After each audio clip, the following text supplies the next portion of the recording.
বুখারীতে একটা হাদিস আছে, সালাসাতুন ফিল গার, বনি ইসরাইলের 3 লোক সফরে বেরিয়েছে, মরুভূমির সফর, মাঝখানে তুফান। কই যাবে, কই বাঁচবে, দৌড়াদৌড়ি শুরু। দৌড়াতে দৌড়াতে এক পাহাড়ের গুহার ভেতরে আশ্রয় নিয়েছে। গুহা চিনেন তো? পাহাড়ের গুহা। আশ্রয় নেয়ার সাথে সাথেই বৃষ্টির পানির ঝাপটায় পাহাড়ের উপর থেকে বিশাল এক পাথর খন্ড এসে পাহাড়ের গুহার মুখটা বন্ধ করে দিয়েছে। বন্ধ, অন্ধকার। এরা পড়ছে বিপদে, হায় হায়, বাঁচার জন্য ঢুকলাম, এখন এই মরণ। ঢুকছিল কি জন্য? এখন মরণ। বিশাল পাথরের খন্ড এসে গুহার রাস্তাটা বন্ধ করে দিয়েছে। 3 জন গায়ে যত শক্তি ছিল ধাক্কায়ও পাথর সরাইতে পারে। হায় হায়, অক্সিজেন ভিতরে যা আছে আধা ঘন্টা শেষ হয়ে যাবে। কি করে বাঁচবে? বাঁচার উপায় নাই। চিল্লা পাল্লা শুরু হয়ে গেল, কান্নাকাটি শুরু। একজন বলে, তোমাদের জীবনে কার কি নেক আমল আছে, যেই নেক আমলটা আল্লাহর ভয়ে করছিল, ওইটার ওসিলা দিয়ে দোয়া করে দেখো কিছু হয় কিনা। সুবহানাল্লাহ কোন, এটাই উপায়। একজন হাঁটু গেড়ে চোখের পানি ছাড়া শুরু করছে, আর দোয়া শুরু করছে, আল্লাহ আল্লাহুম্মা কানাত লি আবাওয়ান শাইখান কাবীরা, আল্লাহ আমার বাবা মা ছিল বৃদ্ধ বৃদ্ধা, আমি পেশায় রাখাল, সারাদিন ছাগল চড়িয়ে রাত্রিবেলা দুধ আনতাম, সবার আগে আব্বা মারে দিতাম, এরপরে আমার ছেলে মেয়ে, এরপরে স্ত্রী। একদিন গভীর রাতে এসে দেখি আব্বা আম্মা ঘুমায়।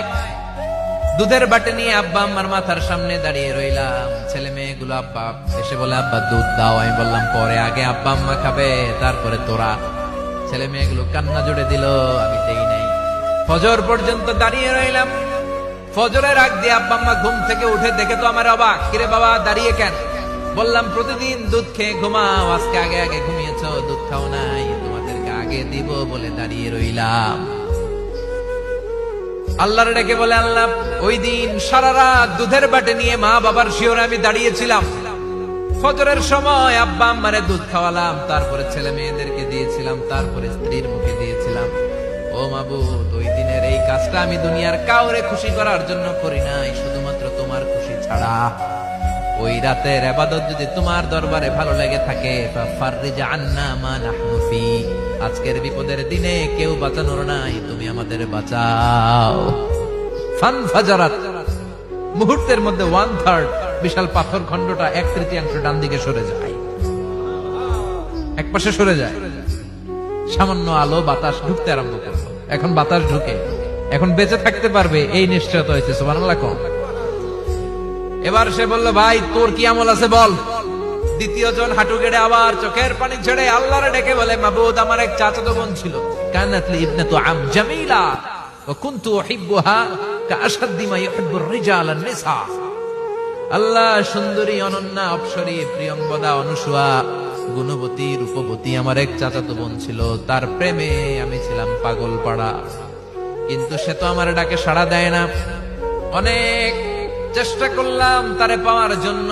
চাচাতো বোন আমারে বলে, 100 স্বর্ণ মুদ্রা যেদিন দিতে পারবা ওই দিন আমারে পাবা। এবার আমি স্বর্ণ মুদ্রা কালেকশনের কাজে লেগে গেলাম। বছরের পর বছর চেষ্টা করে 100 স্বর্ণ মুদ্রা যেদিন পেলাম ওই দিন চাচাতো বোনের কাছে গেলাম, যে তার হাতে স্বর্ণ মুদ্রা দিলাম, বললাম চলো এবার আমরা অপকর্ম করি। স্বর্ণ মুদ্রা পেয়ে সেও খুশি, আমিও খুশি। সে পাইছে স্বর্ণ, আমি পাইছি তারে। গোপন একটা রুমের ভেতরে ঢুকলাম, দুজনে জামা কাপড় খুলে ফেললাম, নেকেড হয়ে পাপ কাজ শুরু করব। ইন দা মিন টাইম আমার চাচাতো বোন আমারে বলে, ও আমার চাচাতো ভাই, আমারে তুই আমার সতীত্ব তুই নষ্ট করে দিস না, ইত্তাকিল্লাহ, আমার সম্ভ্রম তুই শেষ করে দিস না, ইত্তাকিল্লাহ, আল্লাহরে ভয় কর। আল্লাহ, ওই মুহূর্তে ফিরে আসা কঠিন কঠিন, কিন্তু ইত্তাকিল্লাহ, আল্লাহরে ভয় করে। এই শব্দটা যখন শুনলাম আমার ভিতরটা কেঁপে উঠেছে। আমি মুহূর্তে তোমার ভয়ে জামা পড়ে ওই রুম থেকে চিৎকার মেরে বেরিয়ে গিয়েছি। আল্লাহ, সেদিন আমি পাপ কাজ করি নাই, সেদিন আমি মনের খায়েশ মিটাই নাই, তোমার ভয়ে সেদিন আমি দৌড়ে পালিয়েছি। ওই দিনের ইবাদতটা, আমলটা যদি তোমার কাছে ভালো লেগে থাকে, ফাফাররিজ আন্না ফি মা নাহনু ফি, আজকে যেই বিপদে আছি তুমি বাঁচাও। বলার সাথে সাথে 2/3 2/3 পাথরের খণ্ডটা আরো ডান দিকে সরে যা। সুবহানাল্লাহ পড়েন। এবার আরো বড় ফাঁকা হয়েছে। এবার তারা বেরোতে চেষ্টা করলো, দেখে মাথা বেরোয়, শরীর বেরোয় না, হাত বেরোয়, পিঠ বেরোয় না, পা বের হয়, দেহ বেরোয় না। আরো সরতে হবে। এবার বাকি আছে কয়জন? সে দোয়া করতে শুরু করলো, আল্লাহ ইস্তাজারতু জারাক, আমি ব্যবসায়ী ছিলাম, অনেক শ্রমিক ভাড়া করে একদিন একটা কাজ করালাম, সব শ্রমিকের টাকা দিয়ে দিলাম। এক শ্রমিক টাকা না নিয়ে ভাগলপুর কই যে গেছে নিজেও জানি না, ওর টাকা আমার কাছে রয়ে গেল। এই শ্রমিককে আর টাকাটা বুঝাই দিতে পারি নাই। এই টাকা দিয়ে আমি কয়েকটা ছাগল কিনলাম, এই ছাগলগুলো বাচ্চা দিল, ওগুলো বাচ্চা দিল, ওগুলো বাচ্চা দিল, দিতে দিতে বিশাল ছাগলের ডেইরি ফার্ম করে ফেললাম তার ওই টাকা দিয়ে। 1 যুগ 12 বছর পরে সে এসে বলে আমার টাকা ফিরায় দাও। আমি বললাম, এই যে ছাগলের ডেইরি ফার্ম পুরোটাই তোমার। সে বলে, মিন্নি আমার সাথে ঠাট্টা করো, আমি পাই সামান্য কয়টা টাকা, 1 যুগ আগে যে টাকা পাইতাম ওইটা দিলেই চলবে। আমি বললাম, ও শ্রমিক, তোমার টাকা দিয়ে আমি ছাগল কিনে ব্যবসা করেছি, ছাগল বাচ্চা দিয়েছে, বাড়তে বাড়তে বাড়তে বাড়তে আজকের বিশাল এই ডেইরি ফার্ম। এই ডেইরি ফার্মের মালিক আমি নই, তুমি নিয়ে যাও। বলার সাথে সাথে শ্রমিক আনন্দে নাচতে নাচতে ডেইরি ফার্ম নিয়ে যায়।